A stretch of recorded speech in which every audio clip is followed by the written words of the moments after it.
Welcome, everyone, to Latter Daily Digest. Latter Daily Digest honors creators of all kinds, could be podcasters, TikTokers, authors. And today we have a playwright. And we'd like to welcome Rob Lauer to the stage. And Rob, welcome to our show. Glad to be here. Thanks for having me. Hi, Rob. Hi, I've been seeing you for so long, Maven. It's so great to finally meet you. And Jean, great to talk to you again. That's right.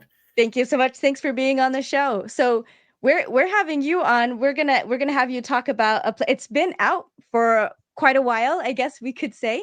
You can give us some history on that, but it's also, I guess, it's getting a refresh. And you can tell us more about that, where it's coming back into I guess into the community for people who are not aware of it. I wasn't aware of it, so yeah.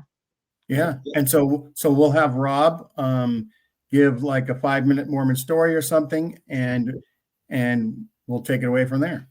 All right. My name is Rob Lauer. I was actually raised in Virginia as a United Methodist, not LDS. And I was very serious about religion in my early teens. In American history class, I came across a page and a half. We had to read about Joseph Smith and the Mormons and the settlement of the West. And it was so fascinating and weird to me that I ran straight to the library and checked out every book I could find on Mormonism. The very first one I read was No Man Knows My History.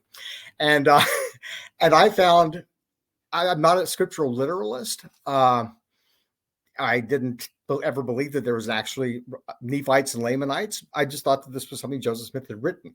But for me, a religion is the theology. And so the early theology of Mormonism, I thought, wow, this is so positive about human nature. This is so different from evangelical Christianity or Christianity generally. And so I really converted to the theology of Mormonism, the early theology, which has this very positive view of human nature and the idea that, you know, humans have this divine potential and they're free and have free agency. I joined the LDS. So you're talking about like, sorry. Are you talking about, you said early theology. So we're talking like Joseph Smith's lectures and those kinds of things? Yeah. I mean, King Folliot Discourse, and, you know, that was at the end of his life, but all those principles, those weird ideas that a lot of Christians think are weird, that a lot of current LDS think are weird and back away from, we're actually right there in 1830, the Book of Moses. The 3 Degrees of Glory was 1832. The Olive Branch was another great theological revelation, was 1832 as well. There are 3 or 4 revelations early DNC that are really thick with theology. They're not directed to somebody telling them, sell your property or publish this book or go here on the mission or do this. It's actually about theology. And the lectures on faith, the very last lecture on faith basically says that God is just the prototype for what humans should be. You know, I mean, what? I mean, that's radical. And I loved that. Yeah. I read the first vision story, the official first vision story. And of course, Joseph wraps it up by saying, and by this experience, he doesn't say, I learned that all the churches are wrong. He says, I learned that you could go to God and get an answer. So I took the first vision story as sort of anti-hierarchical, anti-organization, pro-individual. Everybody can have personal revelation. That's what I went into. So when I wrote Salt Lake City and said, which I did when I was 17, saying, I've been studying your church for 2 years. I think I want to join. I mean, I was totally unprepared for the rest of the story.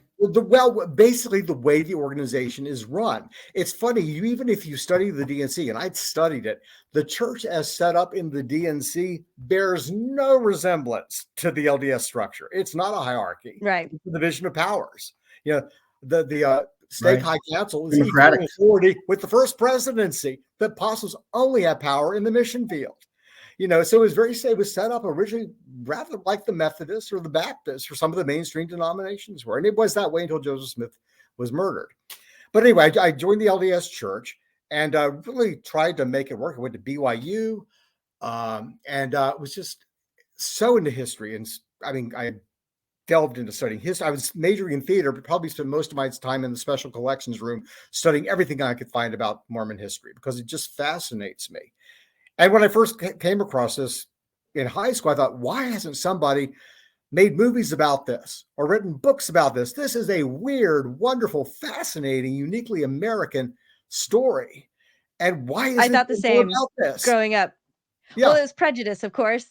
Well, of course. I mean, so I Yeah. grew up watching like the all of the Westerns on TV in the 60s and 70s, even the 50s, always had, sort of the obligatory Mormon episode where some man with two wives comes to town and all the Yeah. people hate them. Not very And flattering. yeah, Thanks for wagging. Those few depictions. they're usually portrayed very, very sympathetically, but they don't come across like real Mormons. They come across like some mix of like Quakers or Mennonites or something. And Yeah. you don't really see real Mormonism portrayed anywhere in some of these old Westerns and things. That aside, I threw myself into studying Mormon history. And by the time I was ready to graduate from BYU in '83, I basically was so disillusioned by everything, because this was also the same time where Packard started making speeches about only faith promoting history. And Michael D. Quinn was pushing back against that. And Arrington was sort of just treading water, trying to keep everybody happy. Mm. And I just thought, I can't go on with this. I don't need this I organization. want to ask you, about this time. I think with you studying the church initially from its early writings that I think many members today would not be familiar with. Did you, and then also just the history that I don't know. Did you get a sense that as far as the history and as far as doctrine goes, that what you knew about was different than what all of the, born and bred Mormons around you had any idea of? I was stunned by what they didn't know. And I thought, well, okay, this, but I joined the church in '77. Priesthood correlation had not really kicked into high gear until about the time I was like last year at BYU, 82, 83. That's suddenly when the new scriptures, new edition of the Book of Mormon came out, the first LDS edition of the Bible came out with all of its footnotes. And suddenly you saw, wow, they are really trying to make this. They started backing away. I was surprised when I joined the church in '77 how often they would back away from distinct doctrines like plurality of gods, or people can become gods, or that God was Even once back then. human. Yeah, and I thought, this is the stuff that's positive. People will find this positive. Yes, evangelical Christians will think it's cultish and awful, but there are people, this type of theology, this positive view of human nature and human potential is really liberating. And then there's the Mormon taking all truth wherever you find it, whether it's, that's something that's wonderful. I really liked that as a member. The glory of God is intelligence. Exactly. The glory of God is intelligence. Yes. I mean, other mainstream Christianity has nothing like this. These ideas are heretical. That's why evangelical Christians push against them and say that they're non-Christian. They're right. They're not Christian. They're Mormon. That's something else. You don't have to be Christian to follow Jesus or to follow his ethics and all of that. But so I saw Mormonism as a distinct religion. Maven Brodie described it, and I agreed with her. Mormonism is to Christianity what Christianity was to Judaism. They took a tradition and then it innovated and became another tradition. And so Mormonism, Joseph Smith created an entire different theological paradigm, which since he died, everybody has they've selectively adopted parts of it, but they back away from the stuff, trying to come across as still being Christian, even in Brigham Young's day. And Rob, when you were in theater, did you want to be an actor at first, or were you always interested in creating plays, or did that? When I was a child, I wanted to grow up and be Walt Disney. I wanted to make movies. In fact, my first year of college, I went to college my first year in Virginia before going out to BYU, but I actually majored in art. I wanted to get into animation. And I just chose BYU, not because I converted to the LDS church, but because they were one of the few universities at the time that had a huge film department and TV department. And so I went there and majored in writing for film and TV. And I would double majored in directing and for 1 year, and it was burned out. So I just switched to writing for TV and film, and had to take a lot of playwriting classes. And I started doing theater when I was 14. My first paying job was a summer theater job, acting, but I'm okay doing it. It's not my interest. My interest was always directing and writing, and primarily what I made my living from my entire life has been directing. Right. Okay. And so you wrote an award-winning play at BYU. Yeah, well, yeah. When I joined the church in 1977, and also went to school in Virginia for the first year before transferring to BYU, studying art.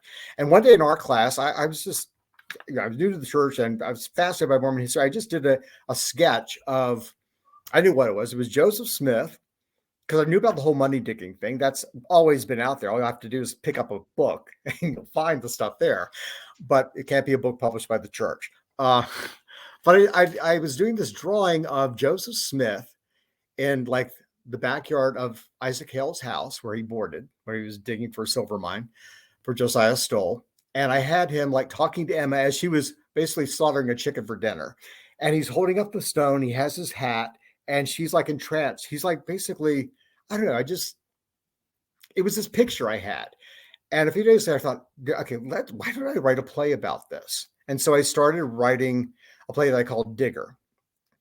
And I put it aside, went to BYU, and I didn't actually pick it up again until 1981 and finished it in 1982. And it was the first full-length play that I turned in for a grade at BYU. I wanted to write a full-length play about polygamy, the polygamy underground in the 1880s, but was told that you could not turn in anything having to do with polygamy at BYU and get a grade for it. So I thought, well, I will turn this play in, which I actually was sort of nervous about showing anybody because I thought, you're talking about Digger. Yeah, I'm curious. Yeah. How was it received? Well, my teacher that year for that summer, the guest teacher was Orson Scott Card. And we read the first scene out loud, and then he said everybody home. He took it home to read it in the next class. He was just like, wow, this is wonderful. Except you've read the miniseries, which I had. It was like 200 pages long and 50 scenes. It probably had a cast of 30 people. He said, pick one part. Real quick, I just want to point out for anyone in the audience that might not know the name Orson Scott Card. He's a very famous author, and I feel so. He is Mormon, but I may be wrong, but I feel like his novels have gone mainstream. A lot of Mormon authors have, I believe, and he's one of he is extremely devout. He's extremely devout. A well-known author, fiction author, happens to be Mormon, and sometimes you can see that coming through. Science fiction, Ender's Game. I don't read science fiction, but years later, like in the late 80s, my that's right. I forgot Ender's Game was it. Yeah. Okay. Yeah. My friend and I, she's a science fiction nut. And this is back around 87, 88. We're in a bookstore. She goes, I got to show you my favorite writer, and you need to read him. And she goes, and she took me to science fiction. There was 2 shelves of Orson Scott Card. I said, he was my playwriting teacher at BYU. She goes, what? I said, yeah, he was my teacher at BYU. He's the one that discovered Digger. And she goes, oh my gosh, he never told me that. I said, I didn't think you knew who he was. But he really encouraged me. And I basically trimmed the show down. And basically what was the first act of the original version, that is the whole show. And it has to do with, it dramatizes Joseph Smith coming to board at the Isaac Hale home while digging for treasure for Josiah Stoll by looking in a peepstone that he puts in his hat. And he meets Emma, and she's not impressed with him at first, and he's more impressed with her. And this relationship starts, and he basically, they fall in love. And she has reservations about him at first because of this whole peepstone stuff, which she doesn't buy. And then as their relationship develops, he tells her about the first vision, which is the 1832 version, basically about how, he had this vision of Jesus. And he knows that he needs to basically clean up his act and do something better with his life. And so she becomes a catalyst for him sort of putting the money digging aside and then focusing on her and focusing on, religion as opposed to magic. And at the end of the show, the play is also the main relationship probably is Emma and her parents, particularly her father, because she's 20 years old. Yeah. She's not married. Why isn't she married? They're a well-to-do family. She has a dowry, all of this stuff. Why isn't she interested in anybody? And why is she hooking up with this guy who is way beneath her class-wise, who is superstitious, who seems to be a ne'er-do-well? And at the end, she tells her parents, basically in defiance, I'm going to marry him, and walks out. And the father particularly, is left mourning. And so it ends on it's, I guess, a tragic Somber. note in a way for them, a somber note. Yeah. Mhm. But through it, I also sort of explored, okay, what an individual encountering Mormonism, the things that they sort of have to deal with as they encounter Joseph Smith too. So through Emma, believers could re-experience their conversion. But I also wrote the play in such a way that I didn't want the audience to feel that they had to believe Joseph Smith. I wrote it in such a way where someone could say, yeah, he's totally sincere. This really happened. He did have a vision. Or no, he's making it up in order to win Emma, the girl. to win the girl. And I wrote it in such a Okay. way that it could be played. If you play with integrity, the audience can take it either way. It's up to them to decide, is he sincere or not? But the thing you do know is Emma is sincere, and her father sincerely wants the best for her and is worried to death about her marrying this guy. So again, all good people, but there's conflict, and that's been my very approach. very human. Yeah. And so Orson just said pushes. He started circulating the script of the faculty. One of my roommates, I lived with a bunch of theater majors. One of them said, I'm going to do this for my directing project. I'll do a scene from it for the directing project. And he did that in December of 81 in the Nelke Experimental Theater at BYU. And those student directed scenes were presented to the whole department. Everybody went to them twice a week. And then after the scene was presented, there would be a discussion on the student director, how well did he do? How did the actors do? Everybody sort of criticizes critiques. Well, when they did this, it almost turned into a darn testimony meeting as opposed to talking about, but I'm sitting there thinking, but what I just showed you is completely different from the Sunday school version of Joseph Smith. This is not what you were taught by the missionaries. This is not the church's line. In fact, at that time, there were still general authorities and apostles saying that if there was an 1826 trial for glass looking, which is also one of the events of the show, that is the most damning piece of evidence against Mormonism that there could be. I have a thought about, so you said people were bearing their testimony. I have a thought to why that may be. I want to know what you think, why that is. Do you have a thought to that? I think it's just because what they were saying was, this one guy who was a graduate student, he started crying. He was crying. He goes, I was watching the real Joseph and Emma on that side. That was the real Joseph and Emma, which I was very touched by that. But I think, I think it was closer to the real ones too. But this is nothing like you've ever been taught. What you just witnessed goes against everything, or is contrary or different from everything the church says happened. I think that, when I started learning additional Mormon history, we'll say that I appreciated it because it did make the characters seem more human. And that was my first reaction.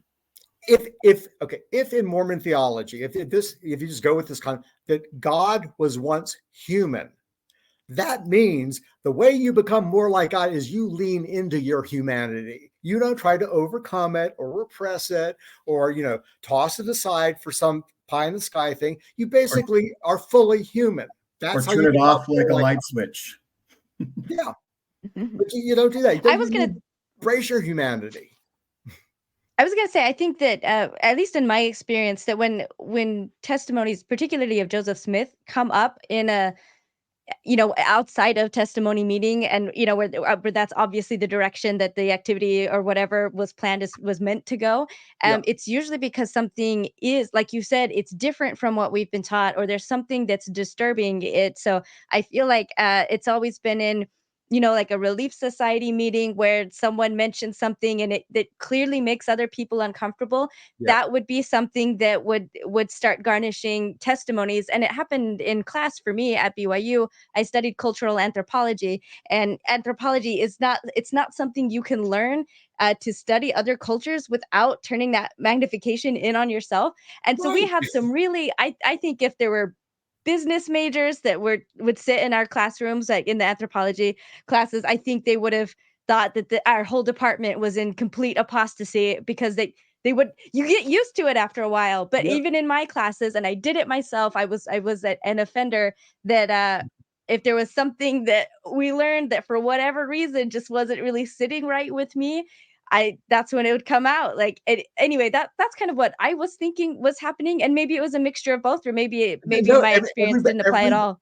Everybody loved the scene. Everybody loved the show, and and then it was like, well, enter it in for the Mayhew Award, and I did, and it won. And usually, the Mayhew Award winner would be produced on one of the main stages at BYU. That next semester, they produced a play called Fires of the Mind, a fantastic show about missionaries. And at the end, the main missionary who has been struggling with his faith, the very last scene, he deserts his mission and runs off with the girl he's been teaching. So, and I mean, it's a fantastic play. They produced that at BYU, and it had been produced before. I think initially, like in the mid 70s, they produced. Wait, so it should have been your play, and it wasn't. So they produced this in the spring of '81, and that for some reason that time there was a huge backlash from the community. People were complaining to the church, to the department. This is anti-Mormon. You shouldn't be. Everything should be faith promoting. You should be showing a missionary who at the end leaves his mission, goes AWOL. No, I mean your show, though. So because of the reaction to that, it was a climate change. You decided we can't do anything controversial.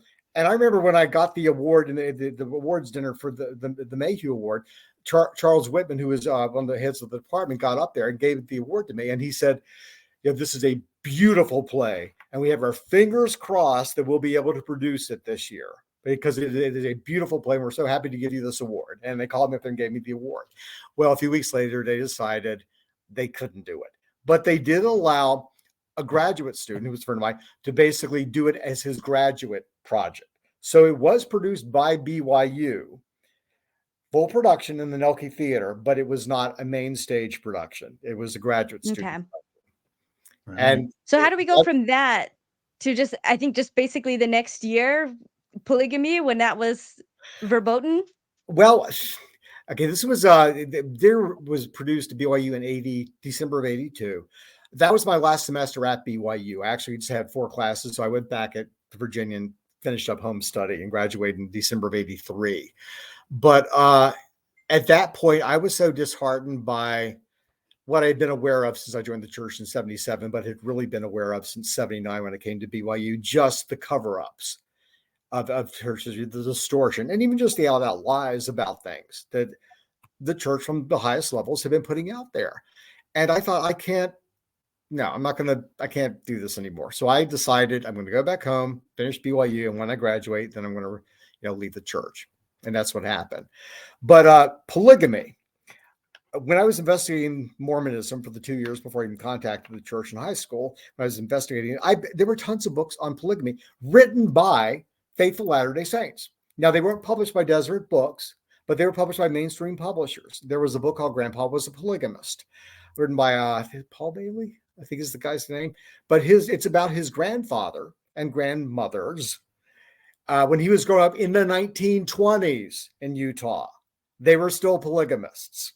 There was a book, Family Kingdom, written by Samuel DeWillie Taylor, who's the grandson of John Taylor. And his father was also an apostle who got excommunicated in 1911 for post-Manifesto polygamy. They basically put on him. So I read that. I was aware that polygamy did not end in 1890, and that more than, like, at that point, the church was saying no more than 3 to 4% practiced polygamy.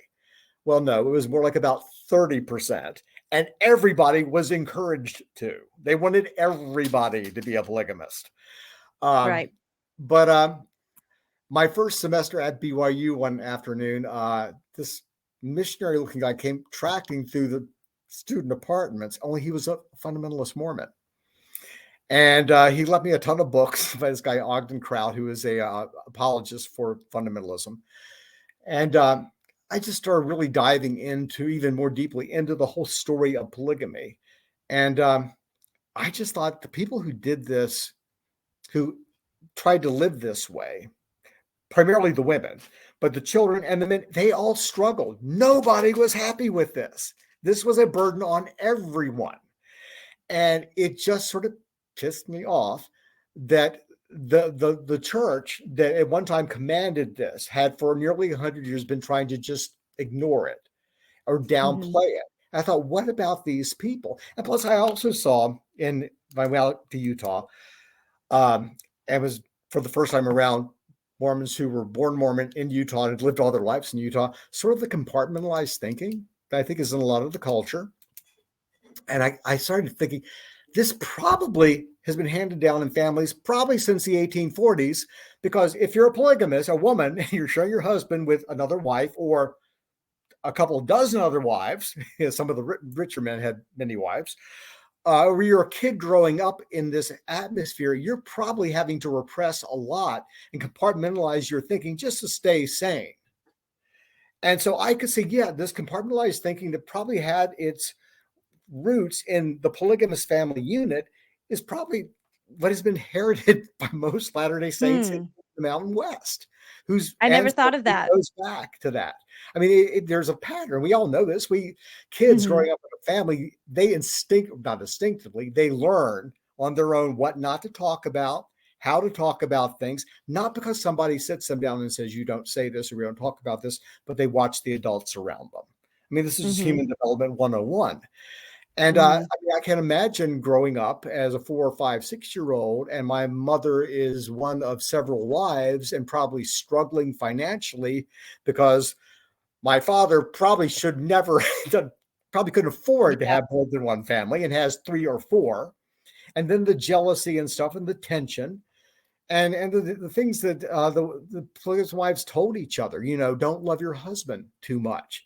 I think one of the early Relief Society leaders said in an interview to a non-Mormon paper, we consider love a false emotion. I mean, so, don't love your husband. Put all your affection on your children. Don't expect too much. If you open up too much or expect too much of your husband, your heart's going to be broken. So lock your heart. Yeah. Another phrase that we used a lot. And I'm just thinking, God, this is such a perversion of human nature, because essentially, and I'm gay, I was in the closet at the time. Essentially, you're saying everybody go in the closet. Basically, do not acknowledge that you have actual sexual feelings and love, romantic things for your husband, because you have to share them. Yeah. And husbands, don't pick a favorite wife. You got to treat them all equally. And don't favorite kids. You got to treat them all equally. And it's the duty that shows love, not the other stuff that exists within us as humans. Right. People are just separating themselves from what makes them human. And in my impression, what makes them most like God. So, this is not a way to become like God. This is a way to just repress your humanity. Anyway, I wanted to write about all of that type of stuff because I thought the polygamous, male and female, and the kids raised in that system 100 years ago, and even less than that, are really, they've been sacrificed. They lived their whole lives for what? Now they're just a footnote in history, one that we actually don't even want to have in the footnotes, if truth be told. And I just thought, this is wrong. And so I wanted to explore that dynamic. And so after I decided to leave the LDS church and did, around 1986, I thought, I'll write a play about post-Manifesto polygamy. And my first inspiration, believe it or not, I was watching the movie Meet Me in St. Louis, the musical, the family. Okay. In summer of 1903. I thought, I'm going to set a play in Utah in 1903 around Pioneer Day. It'll be in Provo. It'll be a man with 3 wives coming home. He lives, he works in Ogden, but he moves his family there so that the kids can go to Brigham Young Academy, and announcing that he's going to take another wife. And let's just see what happens. And I thought, okay, I'm going to also have another character. And the oldest son will be a teacher. He'll be 24 and unmarried. He's a teacher at Brigham Young Academy, and he's homosexual. But of course, living in a time when that word wasn't even known, and he doesn't even know what's going on. He just knows that he's supposed to get married, but he has no feeling for women. And so he doesn't even know how to even explain what's going on within himself to his parents. And all of these people are good people, and but they are struggling to try to make the system work, and the system can't work. It's not conducive to human happiness, to prospering, or anything. And so I just wrote this play over the course of about a year, showing that, and then submitted it to a local production company here in Virginia, and they produced it in 1989. Non-Mormon cast, non-Mormon theater, not any Mormons in the audience, and it went over really well. People really liked it. And I sent a copy to Sunstone in 1988, published an earlier version of Digger, and I sent them the script as well, and they published that in December of '89. And so the play's been out there since then. But and I thought and I called it the Beehive State for two reasons. Oh. The Beehive State, nickname for Utah, which was basically a polygamous patriarchal theocracy established by Brigham Young initially, but it's patriarchal. The Utah is, the society is. Then there's the Beehive State, meaning the state of the beehive, the conditions within a beehive, which all center around a queen bee. Right. It's all women. Yeah. And the males are breeders. Yeah, right. That's all it is. The female principle, as it is everywhere in nature, is dominant, not the male principle. But I thought, that'll just be in here. I'll just toss that in there and just see. Juxtapose. Just make it a little bit more interesting. If somebody gets it, they do. If they don't, they don't. But so this play basically explores post-Manifesto polygamy. I said in 1903 because that was the same summer that Reed Smoot was running for the Senate. And he was an apostle, and he was a monogamist. And when he was elected, they didn't want to seat him, and it led to the Reed Smoot hearings, which lasted for almost 3 years. And they were as big a deal as Watergate or Iran-Contra at the time. And during that time, Joseph F. Smith, who was president of the church, was put under oath and was cross-examined. He said under oath that he had no more right to receive revelation than a Methodist minister. Yeah, he said some pretty damning things. Yeah. And I think that's also why the church does everything it can to avoid having any leaders, especially top brass, under oath for anything at all. Exactly. Ever. And I don't think it's happened, honestly, since then. Right. Because that's sort of the backdrop of this show. At the end, the first husband is told by the bishop over the telephone, because I'm sort of showing 20th century culture and innovations coming into it. Because people, again, think polygamy, it's a pioneer thing and ended in pioneer times. No. The first manifesto, then there was the second manifesto in 1904. Then there was another manifesto in 1920. They really mean it now. No more new marriages. Rob, but everybody... Right. I think Dean's trying to come in. One thing we like to do on Latter Daily Digest is talk about other podcasts that might cover this subject. And I believe there was a Mormonism Live episode that I'm going to dig up and put in the show notes that talks about the Reed Smoot hearings and Joseph F. Smith's testimony and things like that. Yes, and Kathleen, a great LDS historian. I think it was Mormon Stories, actually. Okay, Mormon Stories. Oh, we'll have to go into it. I think that was with John Larson. But we did have, we had Cody Brown on Mormonism Live, and that's actually the episode I thought of, because it's still, like, even in modern day, trying to make it work. And Cody Brown really admitted that on the show, like, it doesn't work. And having one marriage or one partner is hard enough. Having kids, or being a parent, human relationships are hard.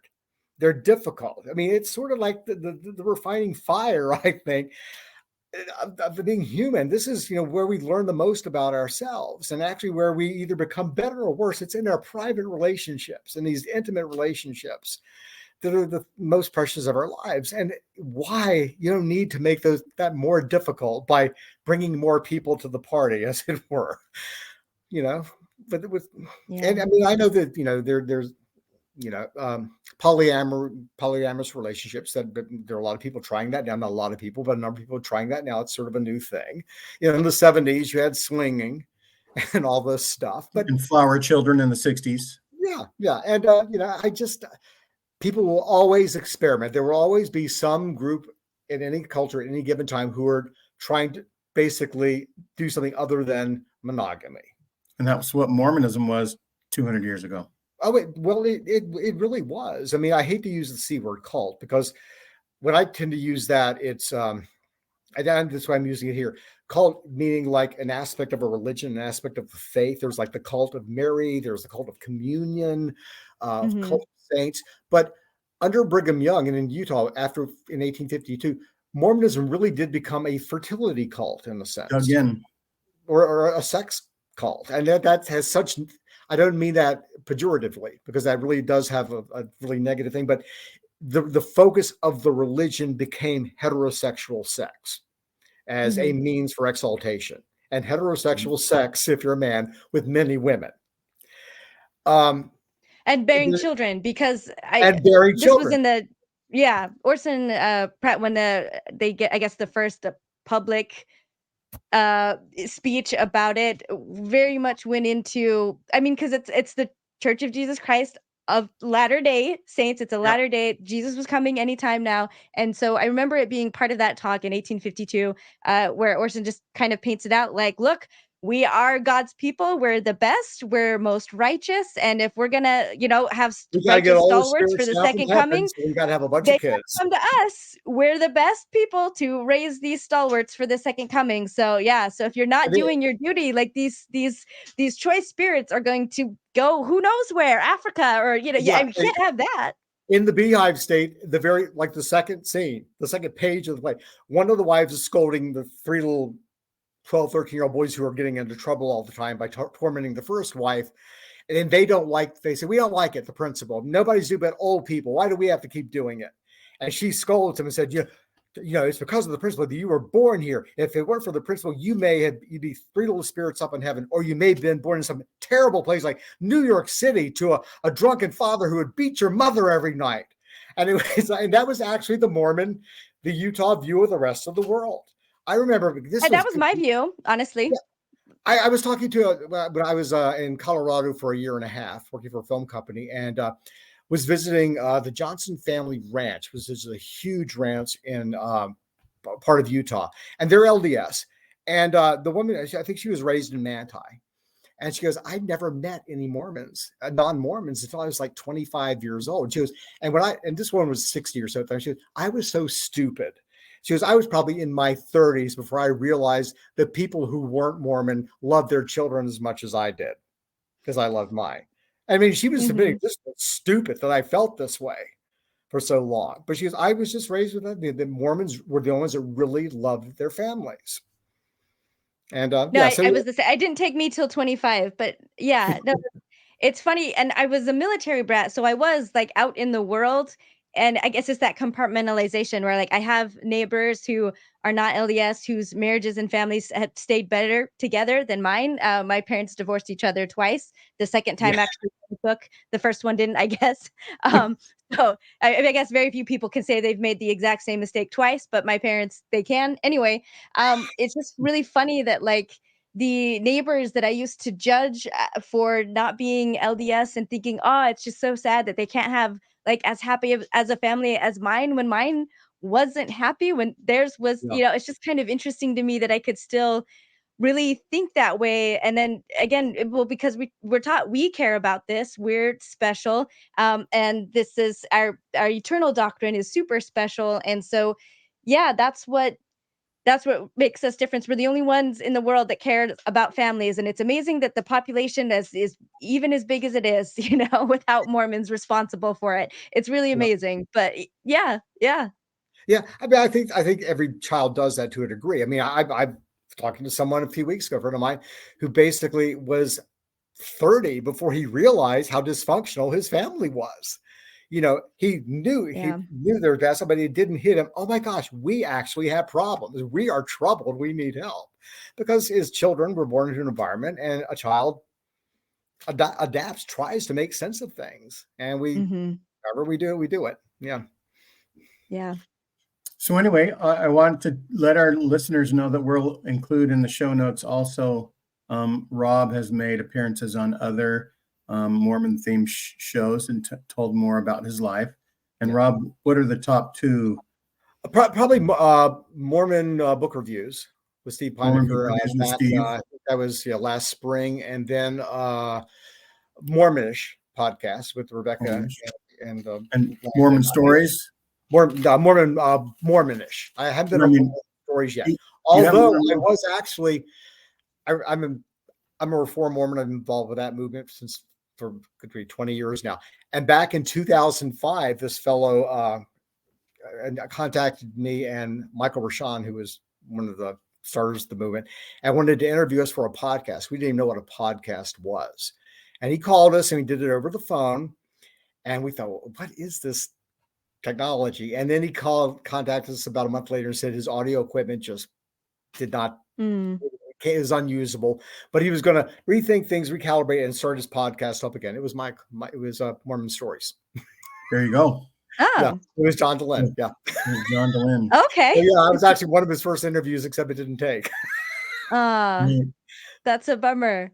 We Yeah, got to so- get you back on then. Yeah. Sorry, That's go ahead, right. Gene. Maven and I have done an episode where it's not going to be aired, not because of technical difficulties, but you never know. So we experienced something like that. Yeah. And also, we are doing this episode to promote a reading of the Beehive State that's going to happen is it going to be in Provo or? Yeah, actually on St. Patrick's Day, in Provo. Let me see, it's next Sunday, March 17th. Yeah, and that's going to be at the Reserve, which is in Provo Town Centre, and that'll be at 6 p.m. Do people need to buy tickets? They don't. It's open to the public. Okay. They asked the Mormonish, they're going to be filmed. It's going to be a reader's theater, which means just actors up front.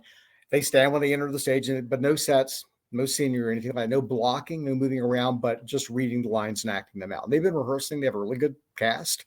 And I think they're asking the people get there by about 5:30 because Mormonish is going to record it. And I believe there'll be a question and answer period afterwards, and they're going to broadcast that later. But they interviewed me last summer. Landon and Rebecca did, and Rebecca had co-interviewed me on Mormon Book Reviews earlier in the year. But last summer there was a musical that was written and produced by some LDS church members, not by the church, called The Principal Wife, that played in Utah, in Provo, for about a month. And it wasn't very historically accurate. It was sort of like a fantasy version of what it was, basically apologetics. And in light of that, Rebecca and Lennon said, could we interview you about your plays and about Beehive State in particular? And so they did. I read a couple of speeches from the climax of the Beehive State, a couple of monologues. And back in December, they contacted me and said, we have had such a reaction to that. People have been saying, where can I see this play? Where can I read it? And I am, by the way, preparing it for publication along with Digger and another play that I wrote in May. But I said, we would like to actually maybe do a reading of it in Utah and then record that and put that online to try to get, some interest in the show, because we really think that it would speak to people. Not just Mormons, but, post-Mormons. And again, I wrote it for just a general audience, but the characters are Mormon. Any Mormon would see them and go, yes, these people are LDS, And not have that kind of outsider feeling that, like you were talking about earlier with the first portrayals. Yeah. Which is good and helpful, I think. So how do you think, I know you've written it for the general audience. How do you feel like believing current members? Will they feel uncomfortable with it? Will they see it as anti, or uncomfortable but still faithful? I'm surprised how often people. I've always been shocked by how often members think something is anti when it's not. I mean, even things that are positive. I think that they will be, if they know nothing about post-Manifesto polygamy, they probably will say, "What? This will be very troubling to them, probably." But all the characters remain in the church. The first wife has a sort of not a come to Jesus moment, but she has a come to Jesus moment with the husband towards the end, and in which he basically says, "I don't have a testimony of any of this," But she said, where else am I going to go at this point in my life? Pretty much, I'm in the church. I can't leave it. This is all I've ever known. Who else would even understand me or have to even feel sorry for me if I were to leave all of this? And plus, I love my kids. And so she basically dedicates herself to basically, I'm going to forget the church. I'm going to love my kids and even your other wives unconditionally. And I'm not going to bear our testimony anymore. And, but in the end, everybody in my life, they're going to know that I love them. And that love is going to mean more to them than they're standing in the church. So, I like that. In a way, she becomes, and feminism is also an aspect of this too, because what people don't realize is that Utah women were the first women to vote. The first woman elected as a state senator was in Utah. She was the wife of a polygamist. This is something that goes, it's so incongruent with the idea that people have of submissive Mormon women. because they were submissive, but Yeah, no, there was some politically really active too. different types, I think, and I feel like this is something I need to get more of. I need to do more digging into as someone that considers themselves a feminist. I'm still very ignorant about some of these things. I feel like there was always maybe a push and pull. There were always, I think, kind of, and maybe this just goes broadly. There's always some spunky, spicy women, and then there are others who are followers more or less, and it's just easier to go that. I feel like I lived the first half of my life as a follower and just really trusting. I just believed people. I believed the best out of everything that happened, and so even as I was feeling like equality minded, or at least wanting to feel equal in the church, and I was making up ways to believe that, I still was very much a follower, and it was very scary to speak out against men in general, and perhaps in some ways that's still kind of a part of me, but it's more of the second half. But I know that there were really great figures who, and it seems like in the past there are times where the church itself was more equality minded and more feminist than today, where it seems like there's almost a retrenchment going on in Yeah, some ways, but in other ways yeah, they, they're they, making little progress, there's but this it's excellent new history, American Zion, that just came out about a month mhm, ago. LDS historian, he's LDS, he's an historian, but he's an historian of American religion. It is the best overall history of the LDS Church I have ever read. It is so readable. But the main theme of that book, probably for the middle third of it, is feminist. Mormonism in Utah, they were suffragettes. They were the first women to have mhm, the vote, and and the Relief Society until like the early 1930s, mid 1930s, was this progressive, independent yeah. organization, independent of the When priesthood. the women were in charge of it. Yeah, Yeah, when they were in charge of, because and basically the men took over. I feel, yeah, and right, that's really what went wrong with it. all J. Reuben Clark and all of them took it, basically took it over. But all of the Relief Society leaders, they were adamant. I mean, they were devout feminists. They would have been Yeah, considered radical even then. interesting. Yeah, I Yeah. got to get into this more. Yeah, but And I yet, can see why. the I feel weird like thing is, in the 1800s, these radical feminists were also polygamous wives. So it's like, And I it is, maybe because of that. well, No. yeah, they have to, if they can't love their husbands, and if they, Mhm. yeah, one little correction is American Zion. That's Benjamin Park, the author. We'll have a link yes, to his Okay. book. And I don't phenomenal believe that book. he's a church member. He is, but I mean, he does not pull any punches. He goes with the facts. And Yeah, so, I thought he was. he, yeah, oh, he's a church member, yeah. But I mean, he points fingers and names and says, and really shows how Hmm. Mormonism went from being this, radical, really under Brigham anti-American faith. Because I mean, they moved Hmm. to Mexico, they thought, and as soon as they got Right. there, America won the war with Mexico, and suddenly they were back in the U.S. again, under U.S. Yeah. control. right. But to sort of being like trying to be the super Americans, and then in the 1930s, 40s, 50s, and then really in the 60s, 70s, and 80s until today, just radically becoming part of the religious right. Right. And I so, gotta check it out. well, Go ahead, Dean. I'm thinking that, we could wrap up this show. Rob is an awesome guest, and we're grateful to have him. And want to encourage everybody to, if you're in the Provo area, to head on out to the play on St. Patrick's Day, and that, and certainly watch Mormonish, if they get a good copy and make it a good production, and they post it on their show. Yeah. And I'm certain they will. and we're going to have Rob back in I don't know, a month or so, we'll see, to talk about what I'm calling Joseph Smith's greatest hits, like the best of Joseph Smith, like what theology, that Joseph Smith sprung on America, that people went, wow, right? Yeah. And Or there are wow. certain things that people shied away from, and caused lots of rifts in the different states like Missouri and other places, Nauvoo. Yep. And so, but but there were some things about the theology that are pretty interesting and incredible and attractive to lots of people. Yeah. And so we're going to have Rob back on doing that. And thanks, everybody. I mean, I have to apologize. I'm on vacation at my family's house, and I don't know where the light switches are.